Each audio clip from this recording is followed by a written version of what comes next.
नमः शिवाय। ओम नमः शिवाय। ओम नमः शिवाय। ओम नमः शिवाय। ओम नमः शिवाय।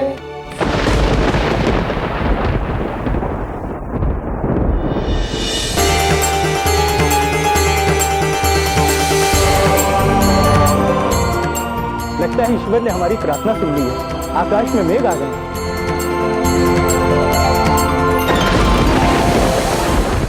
नारायण नारायण।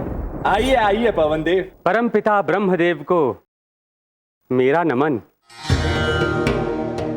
प्रणाम नारद मुनि। प्रणाम।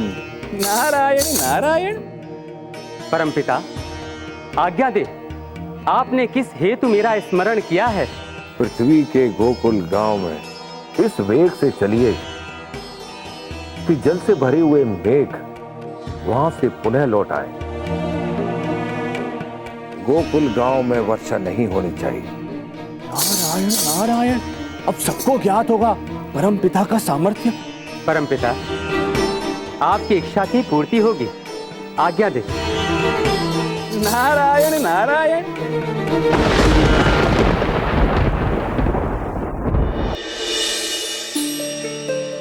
दाऊ वर्षा जल।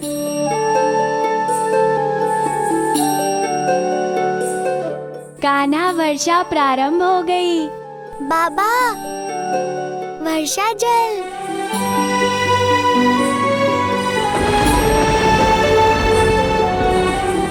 पंडित जी, वर्षा आरंभ हो गई। महादेव ने हमारी विनती सुन ली है। आनंद जी, कितने घनघोर मेघ छाए हैं गोकुल में। लगता है आज अच्छी बारिश होगी हमारे गोकुल में।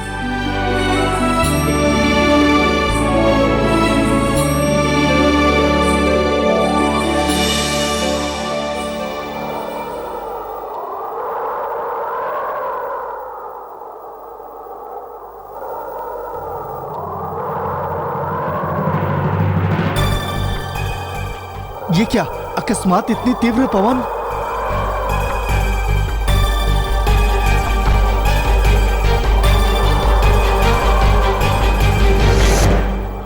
अकस्मात इतनी तीव्र आंधी, चारों ओर धूल ही धूल फैल गई है।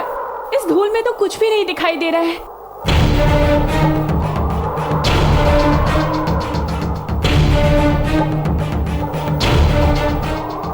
इतनी धूल कहां से आ रही है?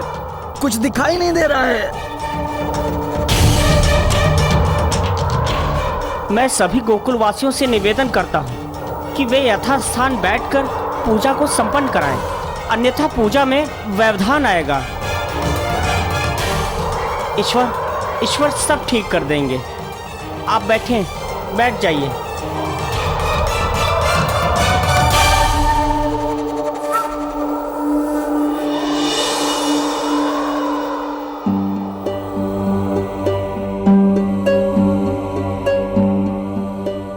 भयंकर आंधी थी, अच्छा हुआ रुक गई। मेघ कहाँ गए? तीव्र वायु के साथ छिन्न भिन्न हो गए। संपूर्ण आकाश मेघ विहीन हो गया।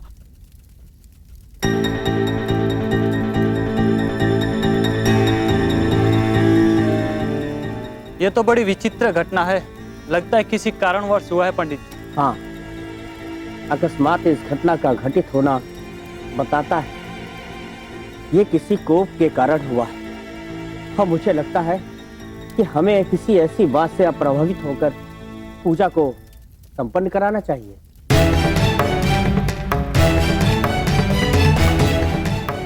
कान्हा, ये क्या हो रहा है?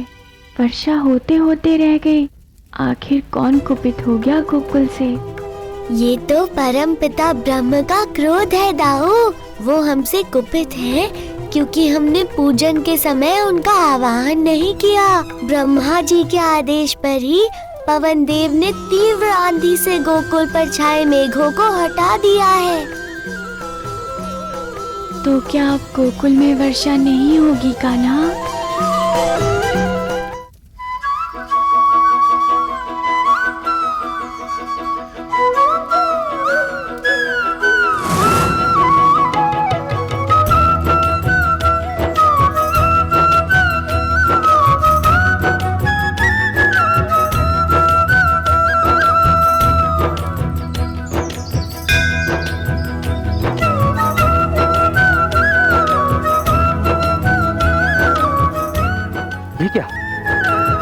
ये गोकुल के आकाश पर बादल कहां से छाने लगे?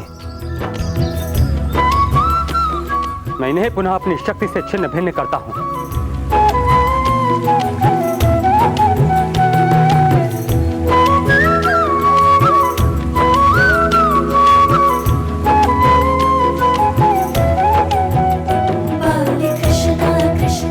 ये कौन है जो मेरे कार्य में इस प्रकार बाधक बन रहा है? कौन है जो मेरे सामर्थ्य को ललकार रहा है? इतनी तीव्र वेग होने के कारण भी मेरी शक्ति का कोई प्रभाव नहीं हो रहा है। ये बादल पुनः गोकुल के आकाश पर छाए जा रहे हैं।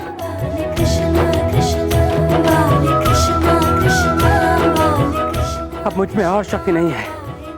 अब मैं शिथिल होता जा रहा हूं। ये बांसुरी की मधुर ध्वनि कहां से आ रही है? कौन बजा रहा है ये बांसुरी?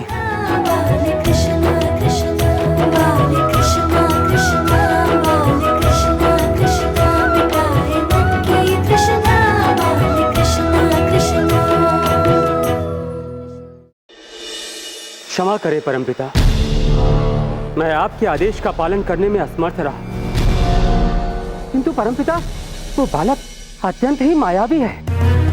परमपिता, मैंने अनेकों प्रयत्न किए, किंतु उस बालक ने अपनी माया के द्वारा गोकुल के आकाश से मेघों को हटने ही नहीं दिया। परमपिता, बार बार प्रयत्न करके मैं अत्यंत शिथिल हो गया हूं। अब और प्रयत्न करने का साहस मुझ में नहीं है परमपिता। मैं आपके कार्य को सिद्ध नहीं कर सका, इस हेतु मुझे क्षमा कर दीजिए। ये तो बड़ी ही अच्छी सूचना है पवनदेव। विष्णु का 8वां अवतार इतना शक्तिशाली है, ये जानकर विस्मय के साथ साथ अति प्रसन्नता भी हो रही है। अब देखना ये है कि कैसे गोकुलवासी जल महाअभिषेक को सफलतापूर्वक संपन्न करते हैं। नारायण नारायण।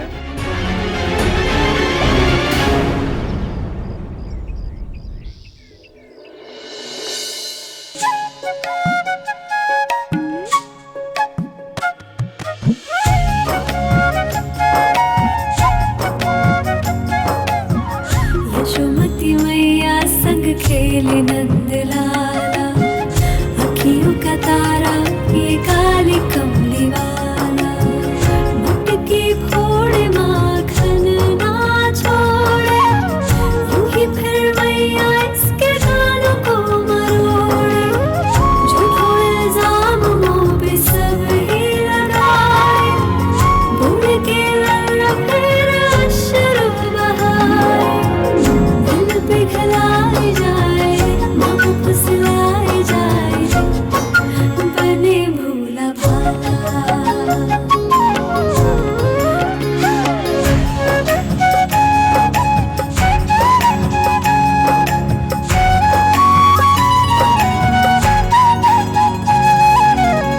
दूर दूर भागे कान्हा हाथ नहीं आए, मैया को ये दिन रात सताए, थक कर चूर हुई यशोदा पुकारे, कान्हा टुकर टुकर मैया को निहारे, गोद में आए दौड़ के, गोद में आए दौड़ के, हट अपनी वो छोड़ के, मैया का दुलारा, मैया का दुलारा।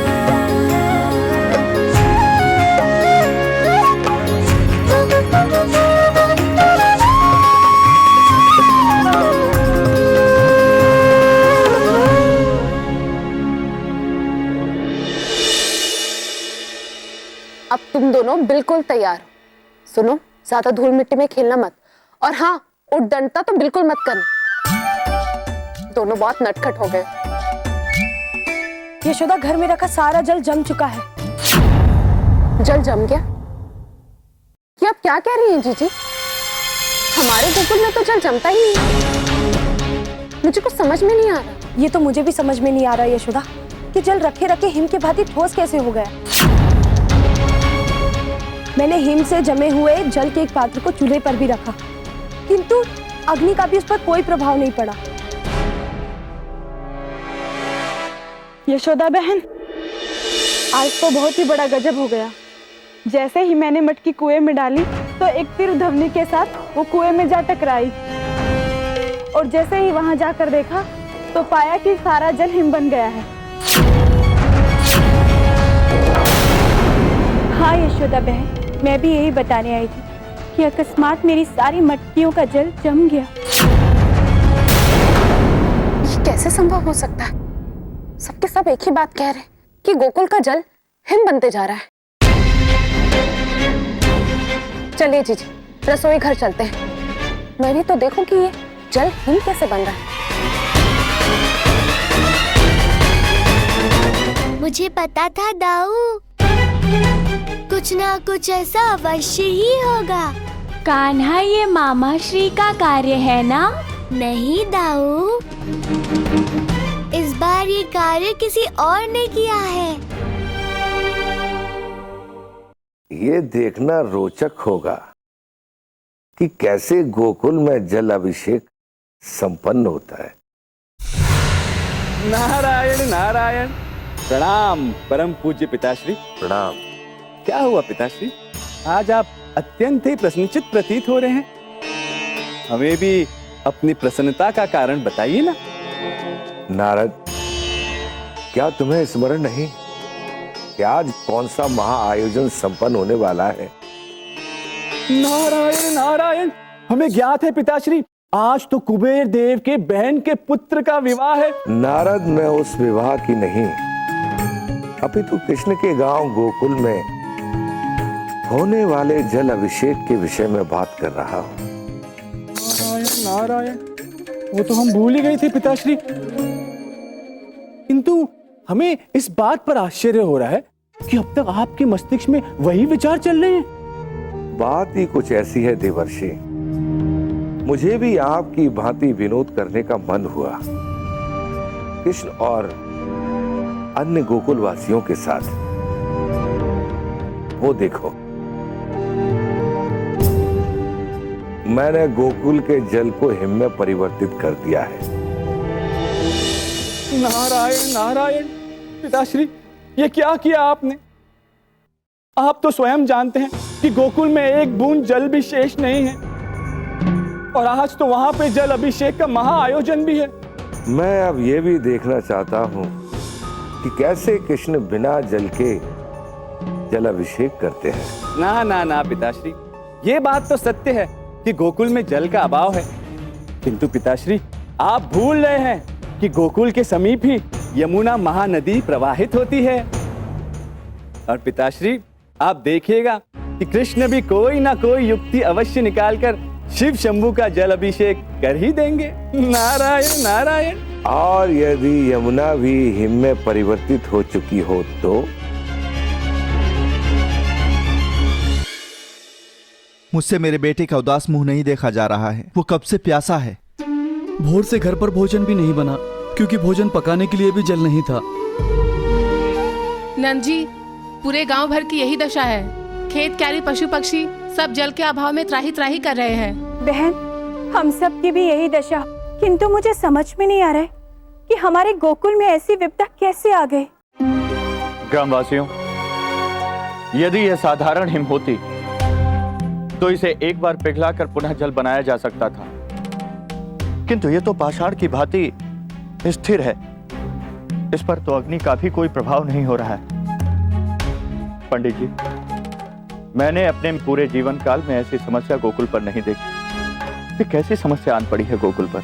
नंद जी, प्रकृति का ऐसा रूप तो मैंने भी पहली बार ही देखा है। मुझे लग रहा है ये किसी श्राप का दुष्प्रभाव है। पंडित जी, मुझे भी ऐसा ही प्रतीत हो रहा है। कल गोकुल में भयानक मेघ आए और बड़ी तीव्रता के साथ छिन्न भिन्न हो गए, और पूरे गोकुल का जल पाषाण बन गया। ये कैसी विपदा छाई हुई है गोकुल पर पंडित जी? नंदराज, हो ना हो पवन देव और जल के देवता वरुण हमसे कुपित आर्य, किसी भी प्रकार हमें गोकुल को इस विपत्ति से बचाना ही होगा।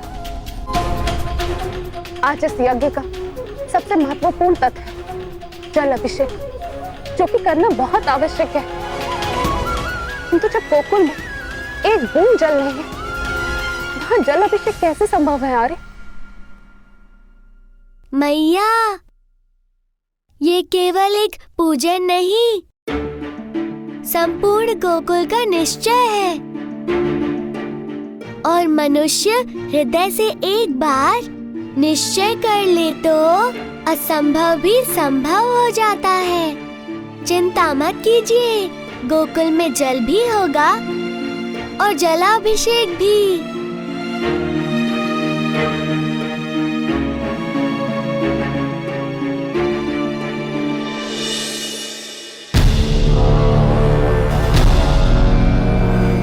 मगरासुर, कहाँ हो तुम?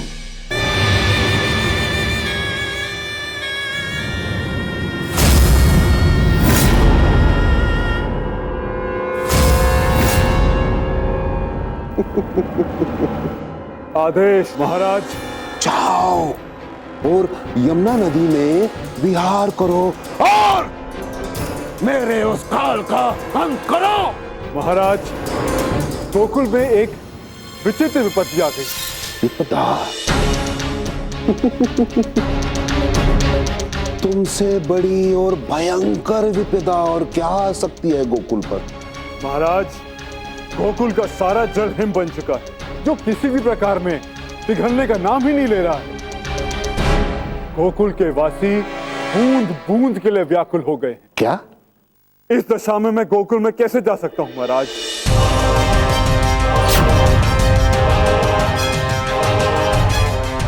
महाराज, क्या हुआ? क्या आप भी मेरी भांति इस सूचना से निराश हो रहे हैं? ना ना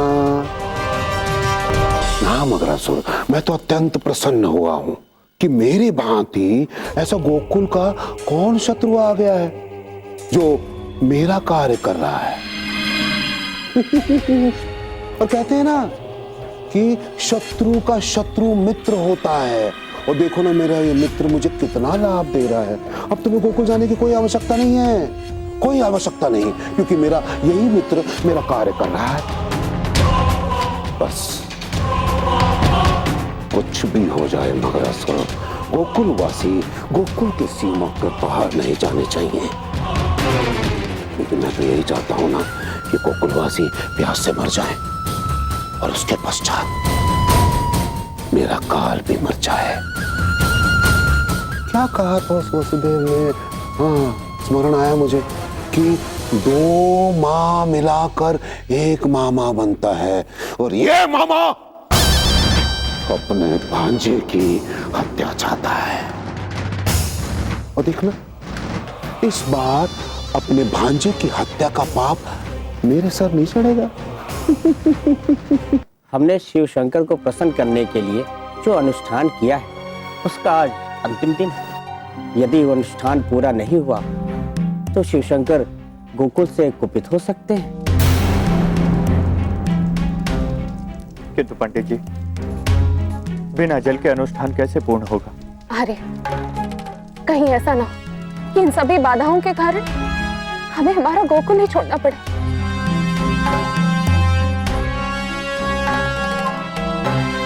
कान्हा, शीघ्र ही कुछ करो, मुझसे गोकुल की ये दुर्दशा देखी नहीं जा रही।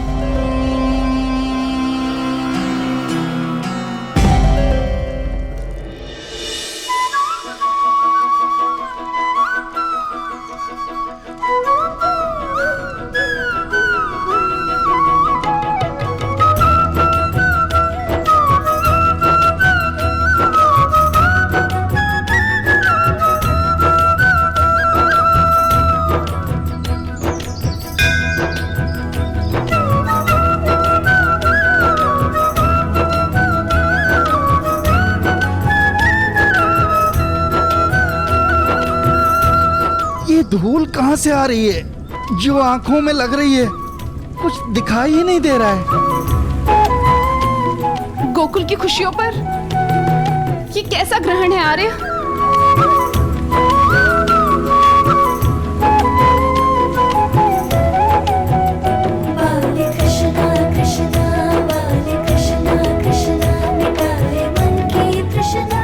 इतनी धूल के कारण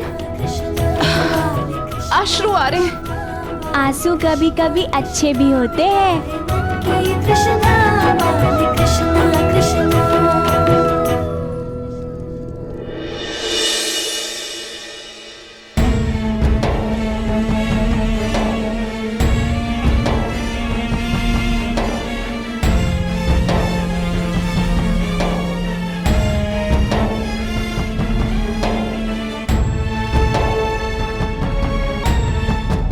नारायण नारायण।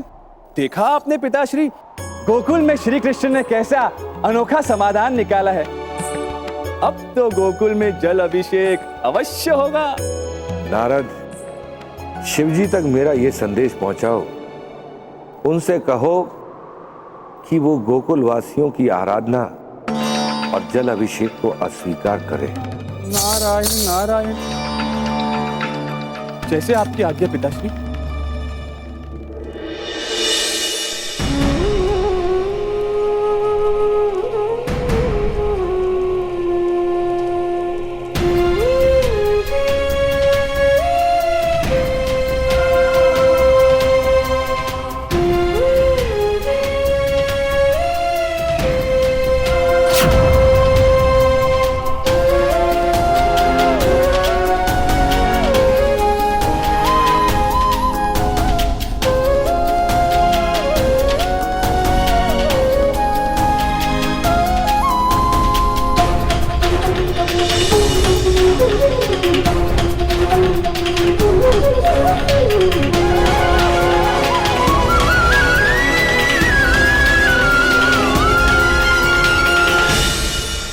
मेरा नमन स्वीकार करे ब्रह्मदेव, किंतु ये कैसा हठ है?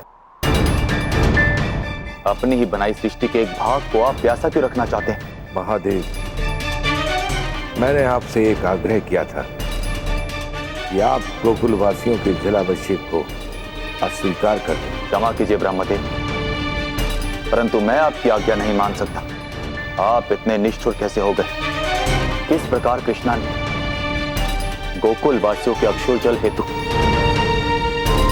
अभिषेक हेतु जल एकत्रित किया है, मैं कैसे भूल जाऊं परमपिता। ये साधारण है, भूखे प्यासे अबोध बालकों, वृद्ध जनों और दुखी किसानों के नेत्रों से निकला जल। मैं कदापि इसे अस्वीकार नहीं करूंगा। मुझे गोकुल के क्रंदन का अंत करना ही होगा। परमपिता ब्रह्मा एवं महादेव, मेरा प्रणाम स्वीकार करें। प्रणाम। क्षमा कीजिए प्रभु, मैं आपका आदेश तो मानना चाहता हूँ, किंतु जैसे ही कृष्णा जलाभिषेक करेंगे मैं कुछ नहीं कर सकूंगा, क्योंकि महादेव की जटाओं में देव नदी गंगा है और उसे रोक पाना मेरे सामर्थ्य के बाहर है। यदि महादेव ने वो जलाभिषेक स्वीकार किया तो मैं आपकी कोई सहायता नहीं कर पाऊंगा।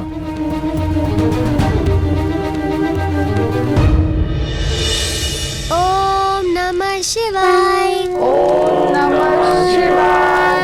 ओम नमः शिवाय।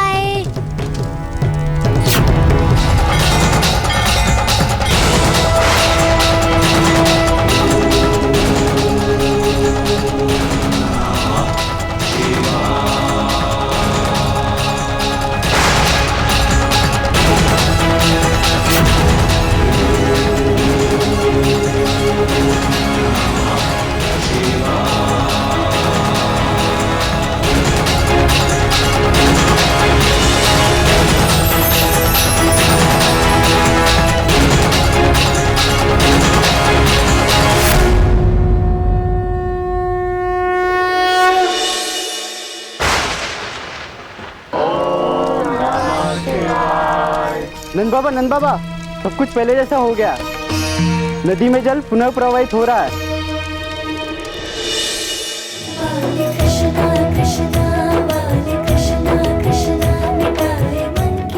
बोलो शिव शंभू की जय। बोलो शिव शंभू की जय। हर हर महादेव। हे कृष्णा राधे कृष्णा कृष्णा।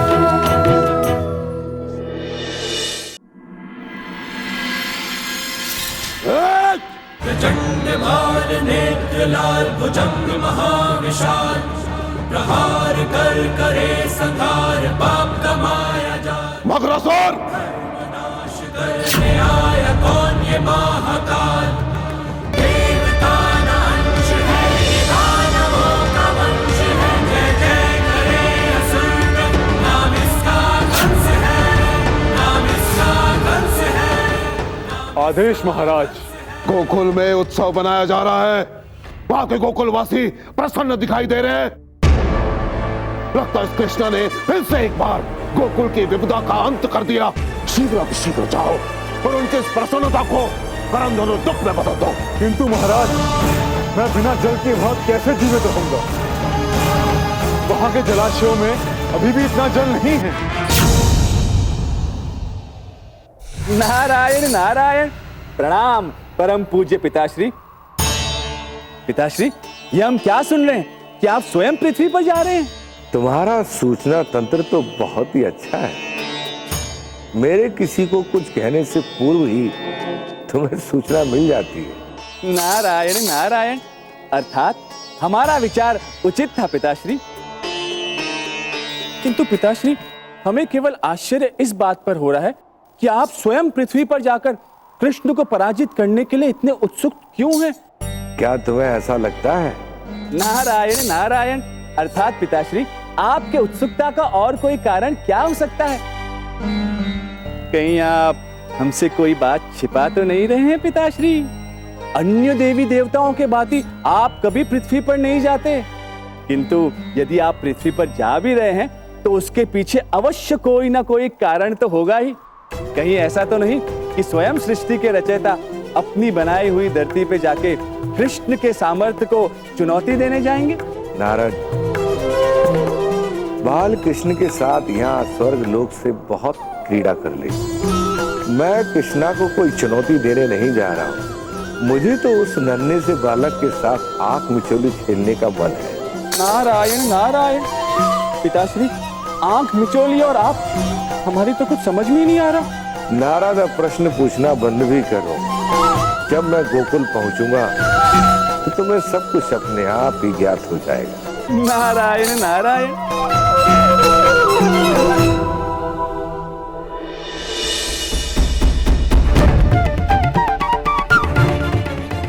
ये तो बड़ी अच्छी बात है। ब्रह्मा जी स्वयं पृथ्वी लोक पधार रहे हैं। आपका मेरे गोकुल में स्वागत है।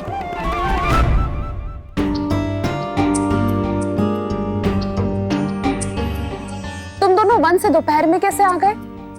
और वो अन्य बालक जो तुम्हारे साथ गए थे, वो नहीं आए? नहीं मैया, सब बालक तो संध्या में ही आएंगे। मुझे तो कान्हा के साथ लौटना पड़ा। वो कह रहा था कि मुझे घर जाना है।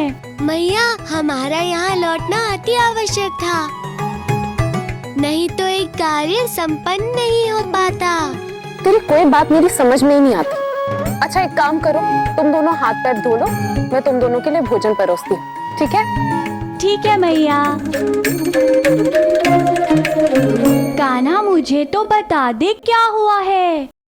तुम मुझे गोकुल लेकर क्यों आ गए हो? बात ही कुछ ऐसी है दाऊ। ब्रह्मा जी जो आ रहे हैं। ये तो बड़ा शुभ संदेश है, किंतु परम पिता क्यों आ रहे हैं कान्हा? हमारे साथ क्रीड़ा करने दाऊ। बड़ा आनंद आने वाला है और इसीलिए मैं आज आपको समय से पूर्व गोकुल ले आया, क्योंकि अब वहाँ वन में एक रोचक घटना घटित होने वाली है। वो देखो हीरा, चलो चलो मित्रों, हम सब अंदर चलकर उसे देखते हैं। सभी बालक गुफा के अंदर जा चुके हैं।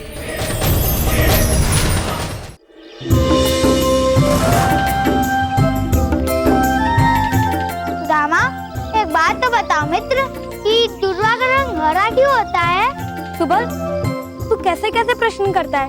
अरे नहीं, मैं तो यूं ही सोच रहा था कि यदि दुर्वा का रंग लाल या नीला होता तो। अच्छा, तो तुम बताओ कि हम मनुष्य घास क्यों नहीं खाते? यदि हम मनुष्य भी घास खाएंगे तो प्रतिदिन भोजन बनाने में समय बचेगा और फिर हम अपने पालतू पशुओं के साथ वन में ही अपना भोजन कर लिया करते। बहुत ही अच्छा विचार है ये तो। और वैसे भी किसी ने तुम्हें रोका थोड़ी है, तुम अभी भी घास खा सकते हो। तुम्हें भूख लगी है ना, निसंकोच खाओ। और हाँ, अब तुम मेरे निकट मत आना, तुम्हारे बातें सुनकर मेरा मस्तिष्क फटा जा रहा है।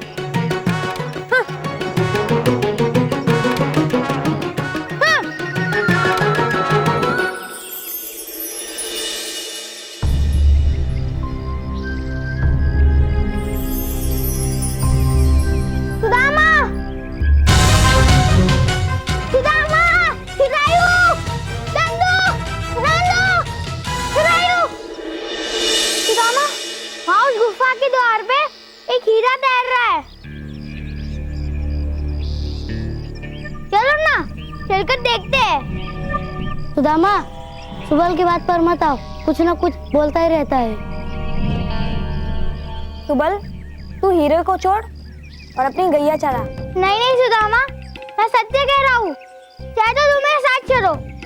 चलो ना। सुबल, अरे सुबल कहाँ लेकर जा रहे? वो देखो।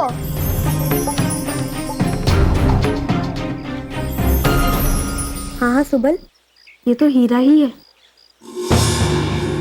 नंदू, चंदन, चंदू, चिरायू, तुम भी आओ।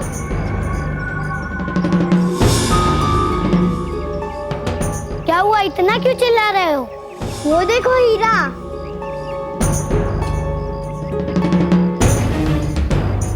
चलो चलो मित्रों, हम सब अंदर चलकर उसे देखते हैं।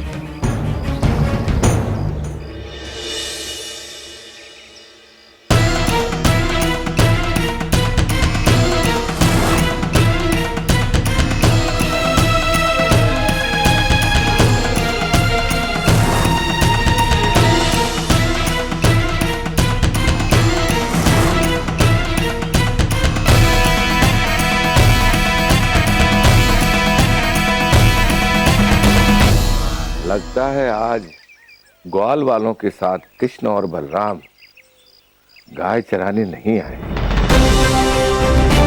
मित्रों, संभल के, यहाँ बहुत अंधेरा है। मैं हूँ ना, तो भय किस बात का मित्रों? सुदामा, वो हीरा कहाँ गया?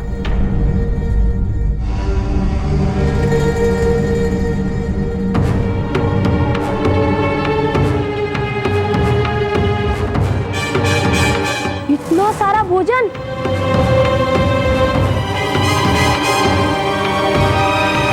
सुबल, इतना सारा भोजन! हाँ, इतना सारा भोजन देखकर तो मुझे सच में बहुत भूख लग गई है मित्रों। अरे घास भी तो है मित्रों। अरे मतलब हमारे लिए नहीं, हमारी गायों के लिए मित्रों।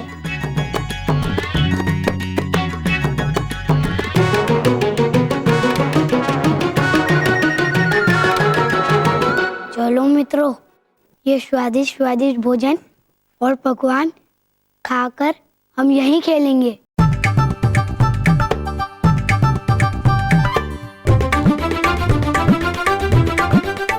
सभी बालक गुफा के अंदर जा चुके हैं।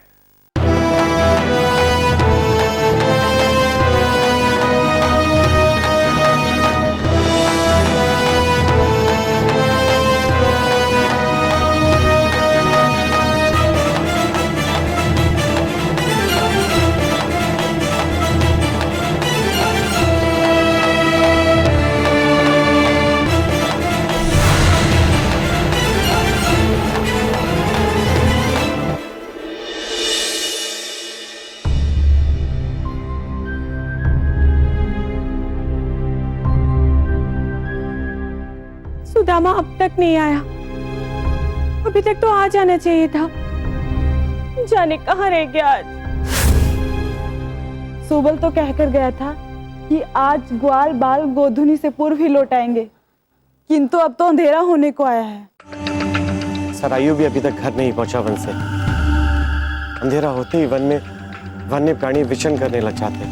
हे भगवान, हमारे बालक और गाय किसी संकट में ना फंस गए हो। हम एक काम करते हैं, हम सभी चल के उन्हें वन में ढूंढते हैं। हाँ हाँ, यथाशीघ्र हमें अपने बच्चों को खोजने के लिए निकलना चाहिए। किंतु इसके पूर्व हमें इस विषय में नंदराज को सूचित करना चाहिए। नंदराज, अभी तक बालकों का कुछ पता नहीं। हम में से किसी के भी बालक घर नहीं लौटे हैं। हमें इसकी जांच करनी होगी। ग्रामवासियों, आप लोगों को अभी वन जाने की आवश्यकता नहीं है। हम सबसे पहले बालकों को आसपास में ही कहीं ढूंढेंगे। हो सकता है बालक यहीं कहीं पर क्रीड़ा कर रहे हों।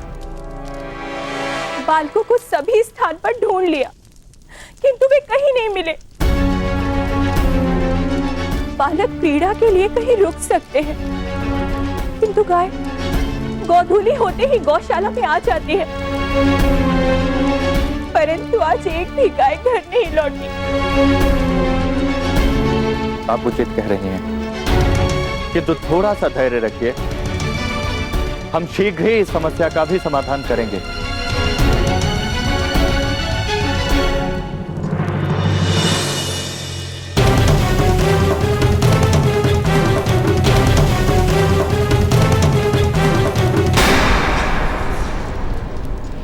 नंद जी, कृष्ण और बलराम तो यही हैं। कृष्णा और बलराम, तुम दोनों घर कब आए? तुम्हारे साथ सुबल और अन्य साथी अब तक घर नहीं आए। तुम तो प्रतिदिन साथ में घर आते हो ना? तुम्हें तो पता होगा ना कि सभी बालक कहाँ हैं? नंदरानी, आपके बालक तो सुरक्षित घर पे लौट हैं, तभी आपके मुख पर चिंता की कोई रेखा नहीं। हमें धैर्य रखने के लिए कह रहे हैं, क्योंकि आपको हमारे बालकों की चिंता ही नहीं।